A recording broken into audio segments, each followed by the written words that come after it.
Myself Dr. Himanshu Kumar. I'm a consultant pediatrician and neonatologist in Cherak Hospital, Lucknow. Hi, I'm Dr. Rana Chanchal, again consultant pediatrics and neonatology in Cherak Hospital, Lucknow. Welcome to our channel.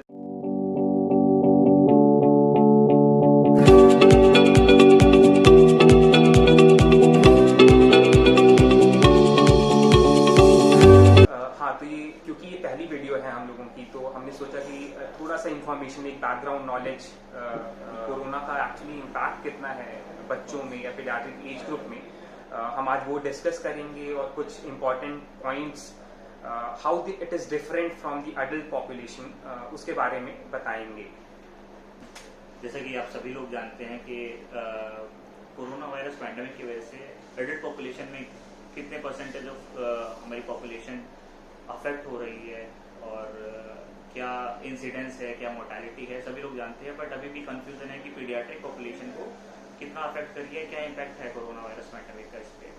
तो जैसे कि अभी 6 या 8 महीने ही हुए हैं corona virus pandemic के, तो स्टडीज अभी चल रही हैं और बहुत ज़्यादा स्टडीज आ नहीं पाई हैं। बट फिर भी कुछ जो इस ऐसी कंट्रीज जहाँ पे इसका ज़्यादा इम्पैक्ट हुआ है, जैसे कि चाइना है या USA है, स्पेन है, इटली है, वहाँ के डेटा बताते हैं कि लगभग 2 से 3% पीडियाट्रिक एज ग्रुप की पॉपुलेशन जो है कोरोना वायरस इन्फेक्शन से अफेक्ट हुई है। मतलब इतनी परसेंट जो बच्चे हैं इनको कोरोना वायरस इन्फेक्शन हुआ है।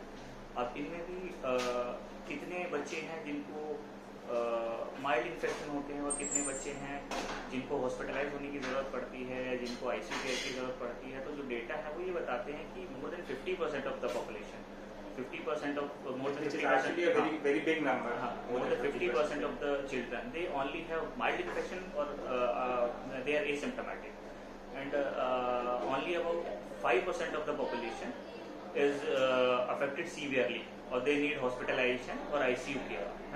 तो जो ये 5% पॉपुलेशन है पीडियाट्रिक एज ग्रुप की जो कि सीवियरली अफेक्ट हो रही है, उनको हॉस्पिटलाइजेशन की ज़रूरत पड़ रही है या फिर ICU केयर की ज़रूरत पड़ रही है, इनमें भी वो बच्चे कॉमनली अफेक्ट होते हैं जो कि एट रिस्क पॉपुलेशन है, जैसे कि इम्यूनो कॉम्प्रोमाइज्ड हैं, मैलनरिस्ट हैं, कोई अंडरलाइन पैथोलॉजी है, जैसे कि हार्ट डिजीज़ होती है, क्रॉनिक किडनी डिजीज़ के पेशेंट हैं, क्रॉनिक लिवर डिजीज़ के पेशेंट हैं, और जो 1 साल से कम एज ग्रुप के बच्चे होते हैं वो भी हाई रिस्क पॉपुलेशन में ही आते हैं। तो इन बच्चों का हमें स्पेशल ख्याल रखना होता है। तो ये तो बात हो गई कि कितना परसेंटेज इफेक्टेड है वो सब चीज़ें, बट अगर हम साइंस एंड सिम्टम्स की बात करें कि किस तरीके से डिफरेंट है ये अडल्ट के मुकाबले, मतलब कोरोना किस तरीके से प्रेजेंट करता है बच्चों में, तो मोस्ट ऑफ द सिम्टम्स जो अडल्ट में आते हैं वही बच्चों में भी होते हैं, जो जनरली एक कॉमन फ्लू का सिम्टम होता है, जिसमें कि बुखार आना, खराश होना, नाक जाम होना, नाक बहना, बदन दर्द, ये सारे सिम्टम्स जो एक कॉमन फ्लू के होते हैं वही बच्चे में प्रेजेंट करते हैं। बट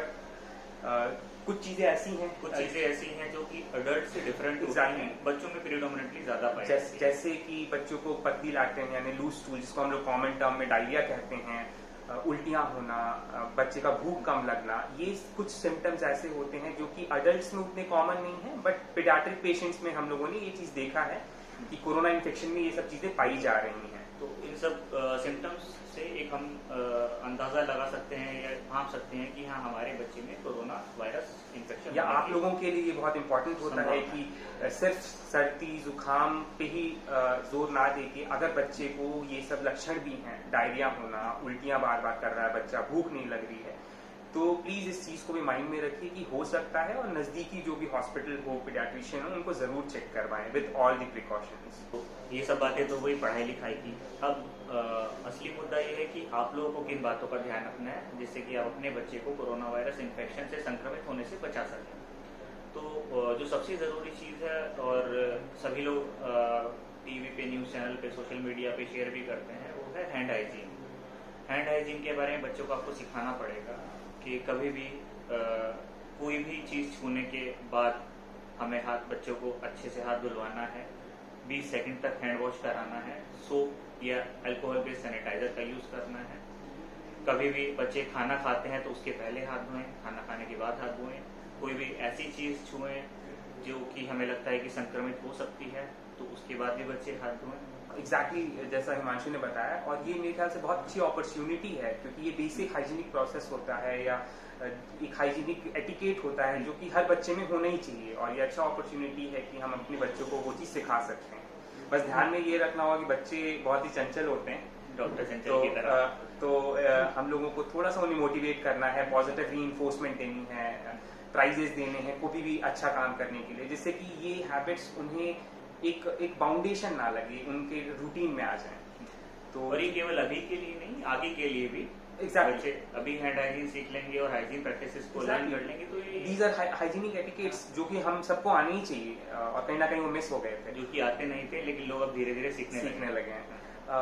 तो अगला जो पॉइंट है वो यही चीज़ है कि again it's an hygienic point कि जब भी बच्चे छींके खांसे तो उनको एक हैबिट लाना है कि टिश्यू अगर पास में है तो टिश्यू में खांसें, नहीं तो हैंकी में खांसें, और नहीं तो कोहनी में छींक सकते हैं, और अगर टिश्यू में छींकते हैं तो उस टिश्यू को किसी बंद डस्टबिन में तुरंत फेंक दें, जिससे कि उसका संक्रमण और किसी को ना फैले। तो इस बात का ध्यान रखें। इसके अलावा घर में छोटे बच्चे हैं, खिलौनों से खेलते हैं, तो उनके खिलौनों को दिन में कम से कम एक बार स्टेरलाइज करें, डिसइंफेक्ट करें। जो भी चीज़ें हम दिन भर में कॉमनली छूते हैं उनको दिन में कम से कम एक बार अच्छे से साफ करें, है ना, अल्कोहल बेस्ड सैनिटाइजर से करें या किसी भी तरीके से सैनिटाइज हमें उनको करना है। अच्छा हाँ, यहाँ पे एक और इम्पॉर्टेंट चीज़ है कि घर में अभी सभी के पास अल्कोहल बेस्ड सैनिटाइजर हैं, तो प्लीज़ उसको बच्चों से दूर रखें, उसका सही इस्तेमाल समझाएं। बच्चे बहुत ही शैतान होते हैं और वो उसको गलत तरीके से पी ना लें या कुछ ना कर लें, तो इस बात का ज़रूर ध्यान रखें। अच्छा, अगला पॉइंट ये है कि ट्राई करें कि अगर आप सोशल गैदरिंग्स को अवॉइड कर सकते हैं, इंडोर एक्टिविटीज को प्रमोट करना है। हाँ, बच्चा आउटडोर एक्टिविटीज जितनी अभी कम करे उतना बेटर है। और ऐसा अभी जो भी रिसर्च, जैसे हिमांशु ने बताया कि जो भी डेटा आ रहे हैं चाइना, अमेरिका वगैरह से, वो यही कह रहे हैं कि ज्यादातर बच्चों को अपने पेरेंट्स या अपने घर में बड़ों से इन्फेक्शन फैला है। तो अगर हम सेफ हैं तो बच्चे सेफ रहेंगे, तो we should try and avoid. हाँ, अगर बिल्कुल जाना ही जाना है देन तो वो कुछ रोक नहीं सकते, बट जितना भर सक कोशिश हो खुद ना जाएं, बच्चों को ना जाने दें और एल्डर्स को प्रोटेक्ट करें। इससे ये भी चीज एक पता चल जाती है, कई लोग हैं ना जो बोलते हैं कि अरे मुझे कुछ नहीं हो सकता कोरोना से। आपको तो नहीं हो सकता, लेकिन आप घर में जब आएंगे तो बच्चों को तो हो ही सकता है ना। तो इस बात का हमें स्पेशली ध्यान रखना है। न्यूट्रिशियस फूड देना है, खूब पानी पिलाना है। न्यूट्रिशियस फूड से मतलब होता है कि जैसे कि खट्टे फल हैं वो सब देने हैं, जिनमें विटामिन सी, विटामिन डी होता है। चीज़ दे सकते हैं, एग यॉक बच्चा अगर खाता है तो वो खिला सकते हैं। जिंक कंटेनिंग फूड है वो दे सकते हैं, जैसे कि दाल है, राजमा है। इसके अलावा जो बहुत सारी हमारे पास यंग मदर्स हैं जो न्यू पेरेंट्स हैं, उनका ये सवाल रहता है कि ब्रेस्ट फीडिंग का कितनी सेफ्टी है या नहीं है। तो इस पे हम लोग एक अलग से वीडियो बनाएंगे बेसिकली कि न्यू मदर्स को या जो प्रेग्नेंट हैं उनके लिए क्या क्या प्रिकॉशंस रखनी चाहिए और क्या क्या सावधानियां रखनी हैं। बट इस वीडियो में इतना जान लीजिए कि अगर आप फुली सारी प्रिकॉशन ले रहे हैं और अगर आप कोई पॉजिटिव मदर भी हैं, देन ऑल्सो आपको ब्रेस्ट फीडिंग कंटिन्यू करना है। It is 100% safe. तो इस बात को प्लीज समझिए, क्योंकि ब्रेस्ट फीडिंग एक अमृत से कम नहीं है बच्चे के लिए, तो वो तो जरूर दें। सारी प्रिकॉशंस रखें, जैसा कि हम लोगों ने शुरू से बताया, हाथ धोना, छींक को रखना। अगर आप मास्क पहने तो बहुत ही अच्छा है, अगर घर पे मास्क नहीं है तो मुंह कपड़े से ढकें, वो बहुत ही जरूरी है बच्चे के। ब्रेस्ट फीडिंग से जितनी बीमारियों से बचा जा सकता है वो मुझे लगता है कि कहीं ना कहीं कोरोना वायरस पर भारी पड़ सकता है। एग्जैक्टली। अगली चीज ये होती है कि ये तो हमने बताया कि क्या चीज करनी चाहिए हम लोगों को बेसिक, लेकिन इस बात का जरूर ध्यान रखें कि इस बीच अगर कोई भी सिम्टम या आपको जरा भी डाउट है तो प्लीज डॉक्टर को कांटेक्ट करें। आइडियल ये होगा कि आप पहली बार कॉल करके अपॉइंटमेंट ले लें, ताकि डॉक्टर की क्लिनिक पे ज्यादा भीड़ ना हो और आप उसमें भीड़ का पार्ट ना बने। जब भी डॉक्टर बुलाए तो आप प्लीज एक बार ले जाकर वहाँ पे दिखाइए।